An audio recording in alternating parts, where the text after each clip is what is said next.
नमस्कार. Talk time मध्ये तुम्हा सगळ्यांचं स्वागत. आणि आजचा आपला टॉक टाइमचा विषय आहे वेड्यावाकड्या दातांसाठी डेंटल अलायनर्स हे कसे वरदान ठरतायत या विषयावर आपण आज बोलणार आहोत. आणि त्यासाठी आपल्यासोबत आहेत मान्यवर पाहुण्या डॉक्टर प्रियांका सावकार नवले. त्यांचं आपण स्टुडिओमध्ये त्यांचं आपण टॉक टाइम मध्ये स्वागत करूया.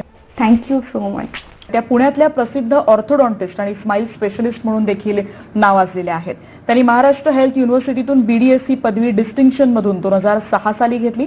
एमडीएस ही पोस्ट ग्रॅज्युएशन त्यांनी ऑल इंडिया एंट्रन्स मधून उत्तीर्ण होऊन 2011 साली बंगलोर युनिव्हर्सिटीमधून त्यांनी पूर्ण केलंय. त्यांचे राष्ट्रीय आणि आंतरराष्ट्रीय जर्नल्समध्ये देखील वेगवेगळे लेख प्रकाशित झालेले आहेत. याआधी अनेक कॉन्फरन्सेसमध्ये देखील त्यांना बेस्ट पेपर आणि बेस्ट पोस्टर प्रेझेंटेशनचे अवॉर्ड्स मिळालेले आहेत. पुण्यामध्ये गेल्या 9 वर्षांपासून त्या रुग्णसेवा करतात. पुण्यामध्ये 35 पेक्षा अधिक डेंटल क्लिनिकच्या अनेक रुग्णांच्या ब्रेसेस ट्रीटमेंट देखील त्यांनी केलेली आहेत.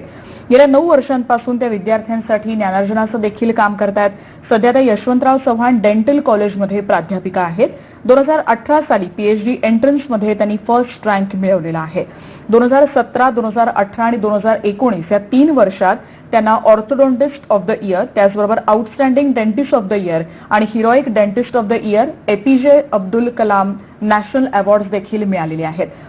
त्यांचे वर्ल्ड क्लास डेंटल क्लिनिक हे पुण्यातलं नावाजलेलं क्लिनिक आहे आणि त्यांनी उपचार केलेल्या पेशंट्सच्या प्रतिसादामुळे त्यांना इंटरनेट युजर्सकडून देखील टॉप रेटेड आणि मोस्ट रिव्ह्यू असं क्लिनिक म्हणून देखील गणलं जातं.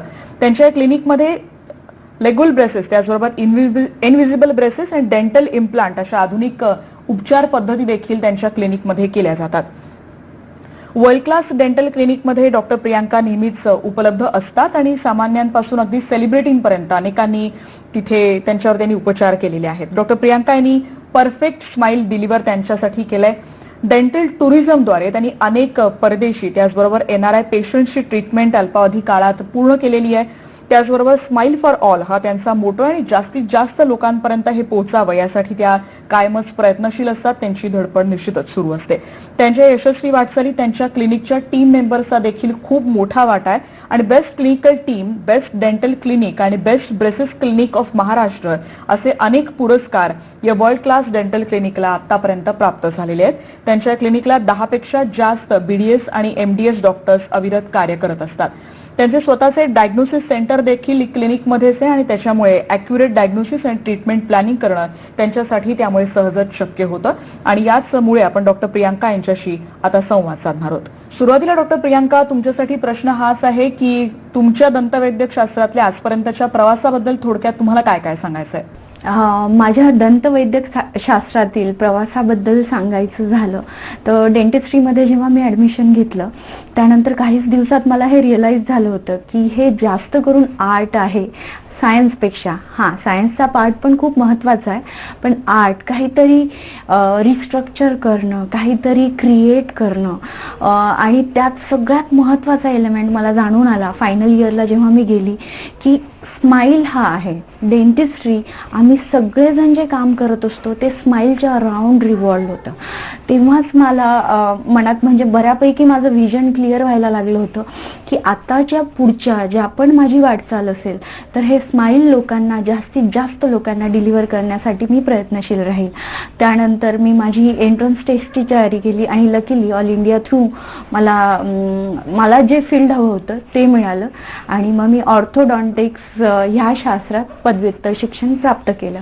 त्यानंतर जेव्हा मी पुण्यात आली तर पुण्यात ऍक्च्युली आमचं तसं ॲज सच काहीच बॅकग्राऊंड नाहीये. मला वाटलं होतं लोक मला ऍक्सेप्ट करतील, नाही करणार, पण within a span of 3 months मी जवळजवळ 35 to 40 डेंटल क्लिनिक्सला व्हिजिट करत होती. त्यांच्या तिथे ब्रेसेसच्या ट्रीटमेंट करत होती. ह्या ट्रीटमेंट करताना जवळजवळ 4 वर्ष मी पेशंट्सला सर्व्हिसेस दिल्या आणि त्यानंतर माझं एक छोटंसं क्लिनिक FC रोडवरती मी ओपन केलं. सिंगल चेअर युनिट होतं, पण विदिन स्पॅन ऑफ 1 इयर पेशंटच्या उत्तुंग प्रतिसादामुळे मला ते शिफ्ट करावं लागलं, एक्सपांड करावं लागलं 2 चेअर युनिटमध्ये. आणि तुम्हाला विश्वास नाही बसणार, 2 चेअर युनिट मी जेव्हा बनवलं त्याच्या विदिन 9 मंथ्स मला 8 चेअर युनिटवर शिफ्ट व्हावं लागलं, कारण पेशंट फ्लो इतका वाढलेला होता की 9 to 9 वर्क करून सुद्धा पेशंट्स आमचे कंप्लीट होत नव्हते. आता आमच्याकडे सध्या 8 चेअर युनिटचा सेटअप आहे, अलॉंग विथ आमचं ओन डायग्नोस्टिक सेंटर. आणि आता जेव्हा मी म्हणते डेक्कन डेंटल क्लिनिकवरनं आम्ही शिफ्ट झालोय वर्ल्ड क्लास डेंटलवरती, कारण डेंटल लॅब्स, डेंटल मटेरियल्स अशा अनेक सर्व्हिसेसमध्ये आता आम्ही पदार्पण करतोय. तर मी हेच बघतीये की स्माईल फॉर ऑल हे विजन घेऊन आम्हाला वाटचाल करायची आहे. माझा दुसरा प्रश्न असा आहे की डेंटल ब्रेसेस किंवा क्लिप्सचे कुठले कुठले प्रकार असतात? डेंटल ब्रेसेसच्या प्रकाराबद्दल जर बोलायचं झालं तर प्रामुख्याने मी म्हणेल मटेरियलनुसार त्याचे प्रकार गणले जातात. नंतर ब्रेसेस हे कुठल्या दाताच्या भागावरती लावले जातात त्यानुसार त्याचे काही प्रकार असतात. आणि त्यानंतर विजिबिलिटी, किती पद्धतीने ब्रेसेस दिसून येतात त्या प्रकारात काही त्यांचे वर्गीकरण केलं जातं. आणि फोर्थ मी म्हणेल की ज्या पद्धतीने ब्रॅकेटमध्ये वायर एंगेज केली जाते त्यानुसार काही प्रकार होता. तर फर्स्ट मी सांगेल मटेरियलनुसार होणारे प्रकार. त्याच्यामध्ये मेटल ब्रेसेस येतात, सिरामिक ब्रेसेस येतात. आता मेटल म्हटलं की स्टेनलेस स्टील, सिरामिक म्हटलं की ग्लास सारखं मटेरियल. तर यानुसार जे वर्गीकरण होतं ते एक झालं. दुसरं दाताच्या कुठल्या सरफेसवर ते लावले जातात, म्हणजे दात बाहेरून जो दाताचा भाग दिसतो त्याच्यावर जर ब्रेसेस लावले जातील तर त्याला लेबियल ब्रेसेस म्हणतात. आणि ते जर आतून बसवले गेले जे दुसऱ्यांना दिसत नाही त्यांना लिंग्युअल ब्रेसेस म्हणतात. नंतर थर्ड मी म्हणेल की विजिबिलिटीनुसार जर ब्रेसेस दिसून येत असतील तर ते विजिबल ब्रेसेस होतात, आणि ते दिसत नसतील तर ते इनविजिबल ब्रेसेस होतात. जसं डेंटल अलायनर्स किंवा लिंग्युअल ब्रेसेस त्यांची विजिबिलिटी खूप कमी असते. फोर्थ प्रकार मी म्हणेल की वायर ब्रॅकेटमध्ये कशी अडकवली जाते. वायर हा ऍक्टिव्ह एलिमेंट असतो आणि ब्रॅकेट हा पॅसिव्ह एलिमेंट असतो. जेव्हा वायर ब्रॅकेटमध्ये एंगेज होते तेव्हा काही ब्रॅकेटला स्लॉट असतात, तर त्या ब्रॅकेट्सला वरनं एक वर्गीकरण केलं जातं ते म्हणजे सेल्फ लायकेटिंग ब्रॅकेट, आणि दुसरे जे ब्रॅकेट असतात ते रेग्युलर ब्रॅकेट्स. तर हा एक प्रकार आहे. तर हे सगळे ब्रेसेसचे डिफरंट टाईपचे प्रकार आहेत. त्यापैकी आजच्या आपल्या विषयात आपण बोलणार आहोत ते क्लिअर अलायनर्स बद्दल. आणखी एक तिसरा मुद्दा असा की डेंटल अलायनर्स म्हणजे नेमकं काय? क्लिअर अलायनर्स म्हणजे प्लास्टिकचे अशा पद्धतीचे ट्रेज असतात. याच्यामध्ये ऍडेड फोर्स व्हॅल्यूज असतात, प्लस हे घातल्यावर बिलकुल दिसून येत नाही, हे रिमुवेबल आहे, जे काढून घालून बसवायचे असतात. म्हणजे क्लिअर अलायनर्स थोडक्यात सांगायचं झालं तर प्लास्टिकचे ट्रेज आहेत जे तुमच्या दातांच्या मापावर बनवलेले आहेत. कॅड-कॅम जनरेटेड हे असतात, त्याच्यामध्ये ऍडेड फोर्स व्हॅल्यूज असतात आणि त्या फोर्समुळे तुमचे दात अलाइन होत असतात कुणालाही न कळता. ही त्याची थोडक्यात डेफिनेशन मी सांगू शकते. आणि डेंटल अलायनर्सच्या ट्रीटमेंट्स नेमक्या कोणी कराव्यात असं आपल्याला सांगायचं आहे? डेंटल अलायनर्सच्या ज्या ट्रीटमेंट आहेत त्या कुणी कुणी कराव्या हा जेव्हा प्रश्न विचारला जातो तर पहिले मी ते 2 कॅटेगरीजमध्ये डिवाइड करेल की कुठल्या लोकांसाठी हा सुटेबल ऑप्शन आहे आणि दुसरं कुठल्या प्रॉब्लेम्स असताना तुम्ही ह्या ट्रीटमेंट घ्याव्या. तर पहिलं मी प्रॉब्लेम्सवरती फोकस करते. जेव्हाही आम्ही ब्रेसेसच्या केसेस बघतो तर मोस्टली आम्ही 3 कॅटेगरी त्यात बघत असतो एम्स आणि ऑब्जेक्टिव्ह आमचे सॅटिस्फाय करायला. फर्स्ट म्हणजे एस्थेटिक. इस्थेटिक म्हणजे तुमचे दात जर पुढे असतील, दातांमध्ये जर फटा असतील किंवा वेडेवाकडे असतील तर अशा वेळेला डेफिनेटली तुम्ही अलायनरची ट्रीटमेंट करावी. इस्थेटिक म्हणजे चांगलं दिसण्यासाठी. दुसरं येतं फंक्शनल इफिशियन्सीसाठी. फंक्शनल इफिशियन्सी म्हणजे दात हे नुसते दिसण्यासाठी महत्वाचे नसून त्याने आपण खात असतो, बोलताना दातांचा रोल महत्वाचा असतो. आणि ओव्हरऑल जेव्हा मी दात म्हणते तर दात हे जबड्यात रुतलेले असतात. जबडा आणि दातांची ठेवण यामुळे आपल्या ओठाची ठेवण होत असते, आपल्या गालांची ठेवण होत असते. ओव्हरऑल हे सगळं एकमेकांशी रिलेटेड आहे. तर अशा वेळेला फंक्शनमध्ये जर काही इश्यू येत असतील तर त्या फंक्शनल प्रॉब्लेमला करेक्ट करण्यासाठी म्हणजे व्यवस्थित बोलणं सुधारण्यासाठी, फटी क्लोज केल्या तर थुंक बाहेर उडणं कमी होतं. तर अशा पद्धतीच्या प्रॉब्लेमसाठी सुद्धा तुम्ही अलायनर्सच्या ट्रीटमेंट करून घेऊ शकता. किंवा अन्न प्रॉपरली चावण्यासाठी, दात जर एकमेकांवर बसत नसतील तर अन्न चावायला प्रॉब्लेम येतो. आणि ज्याप्रमाणे मी सांगितलं दात, जबडा आणि चेहरा यांचा एकत्रित बॅलन्स, त्याला मी स्ट्रक्चरल बॅलन्स म्हणतो, हा बॅलन्स मेंटेन करण्यासाठी, ओव्हरऑल चांगलं दिसण्यासाठी अलायनर्सच्या ट्रीटमेंट तुम्ही करू शकतात. ठीक आहे, आता मी याबद्दल सांगते की कुठल्या व्यक्तींसाठी हे सुटेबल ऑप्शन आहे. तर त्याबद्दल बोलायचं झालं तर अगदी टीनेज पासून तर 60 वर्षे 65 इयर्सच्या प्रौढांपर्यंत सगळेजण अलायनर्सच्या ट्रीटमेंट करू शकतात. ते सगळ्यांसाठी सुटेबल ऑप्शन आहे. सेकंड, मी प्रामुख्याने सांगेल की अडल्ट्समध्ये त्यांना एका सर्टन एज नंतर, मी म्हणेल 35 क्रॉस झाल्यानंतर ब्रेसेस लावायला थोडीशी लाज वाटत असते. अशा वेळेला हा ऑप्शन इतका फ्रेंडली आहे की तुम्ही ते घालू शकता. तुमच्या कलिग्सला सुद्धा लक्षात येणार नाही की तुमची ब्रेसेसची ट्रीटमेंट चाललेली आहे. तर मग त्यांच्यासाठी हा सुटेबल ऑप्शन आहे. थर्ड, जे लोक खूप बोलतात, जसं स्पीकर्स असतील किंवा प्रोफेसर्स असतील, तर अशा वेळेला त्या लोकांना आम्हाला लिंगियल ब्रेसेस म्हणजे आतून बसवायचे ब्रेसेस सजेस्ट नाही करतात. तर त्यांच्यासाठी पण हा खूप चांगला ऑप्शन आहे. फोर्थ, जे लोक खूप वेळा कॅमेराला फेस करतात, मॉडेल्स असतील, सेलिब्रिटीज असतील, त्यांच्यासाठी सुद्धा हा एकदम परफेक्ट ऑप्शन आहे. नंतर फिफ्थ, मी म्हणेल वेडिंग असेल तुमचं आणि विदिन स्पॅन ऑफ 4-5 मंथ्स तुम्हाला दात अलाइन करायचे आहेत, मीनवाईल तुमचं प्री वेडिंग शूट सगळं प्लॅन केलेलं आहे, तर अशा वेळेला विथ ब्रेसेस तुम्ही जाऊ नाही शकत, तर तुम्ही क्लिअर अलाइनर्स घेऊ शकता. म्हणजे तुमच्या सगळ्या लग्नाच्या ज्या गोष्टी आहेत त्या चालू राहता आणि साईड बाय साईड तुमचे दात पण अलाइन होत राहता.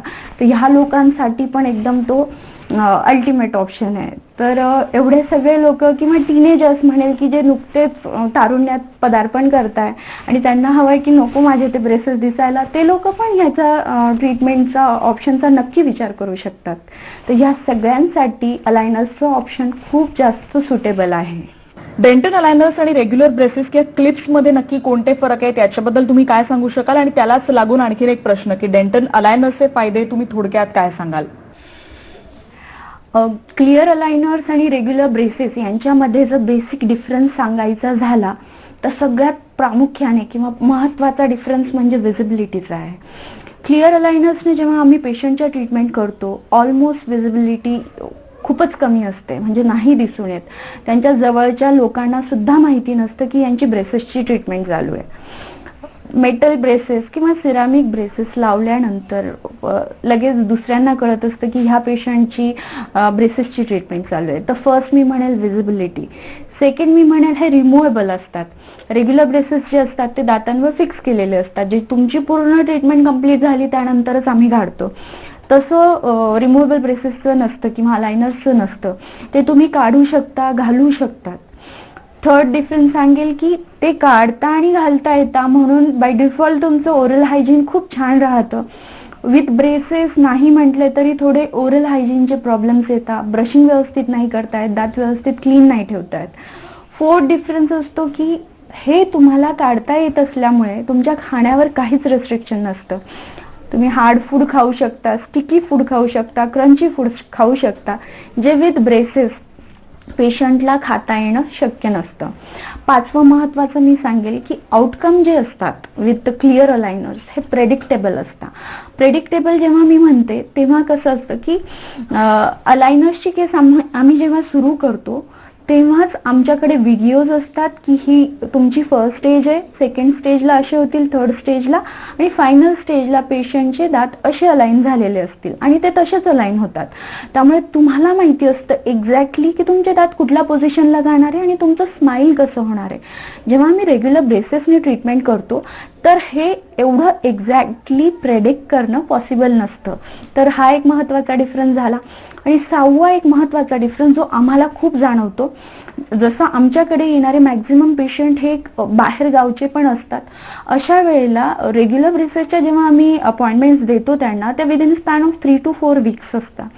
तर विथ अलाइनर्स बऱ्याच वेळा आम्ही त्यांना 4 सेट एकत्र देतो आणि मग ते 2 ते 3 महिन्यांनी फॉलोअप्सला येतात. जर अटॅचमेंट कमीत कमी असतील क्लिअर अलाइनर्सच्या तर लिटरली काही पेशंटचे फॉलोअप्स हे 4 महिन्यांनी होतात, जेव्हा त्यांचे व्यवस्थित सगळे ट्रेस फिट झालेले असतात.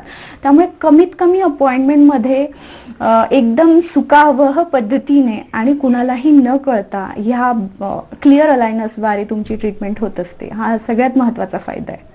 डेंटल अलायनर्सची ट्रीटमेंट नेमकी कशी करतात याबद्दल तुम्ही काय सांगू शकाल का? अलाइनर्सच्या ट्रीटमेंटच्या प्रोसिजर बद्दल सांगायचं झालं तर जेव्हा फर्स्ट टाइम पेशंट आमच्याकडे येतो अलाइनर्सच्या ट्रीटमेंटसाठी, त्यावेळेला त्यांचे 2 एक्सरे काढले जातात. आमच्याच त्या डायग्नोस्टिक सेंटरमध्ये लगेच होत असतात. त्याला ओपीजी आणि लॅटरल सेफ म्हणतात.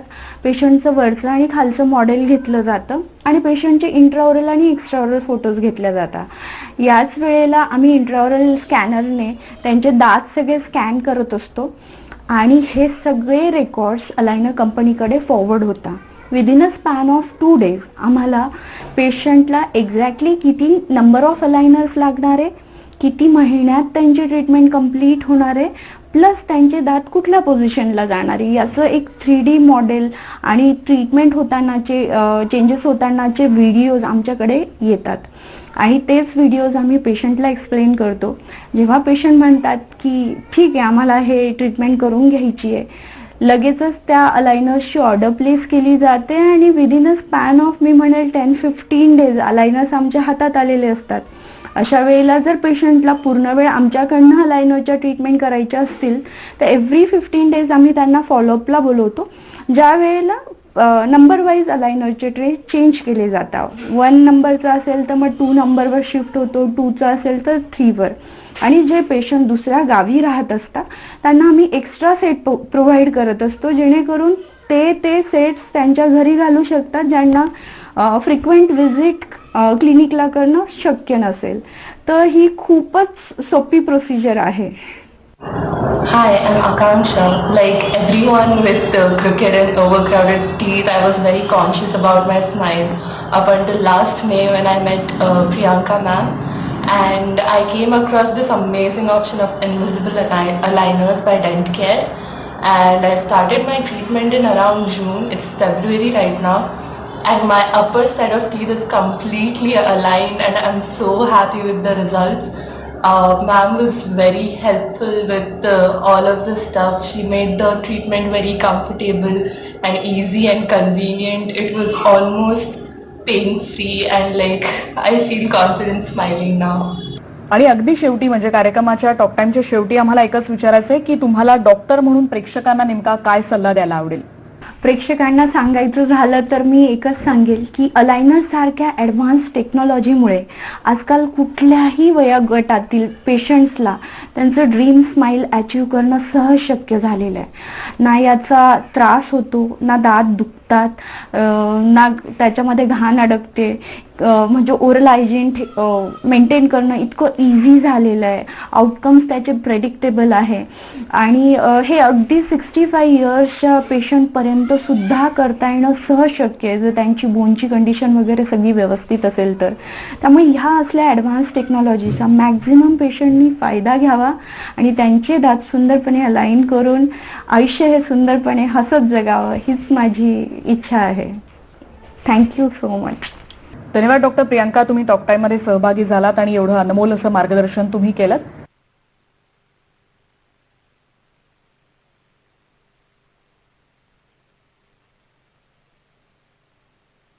धन्यवाद डॉक्टर प्रियांका, तुम्ही टॉक टाइम मध्ये सहभागी झालात आणि इतक्या अनमोल असं तुम्ही मार्गदर्शन केलं त्याबद्दल आपले खूप खूप आभार.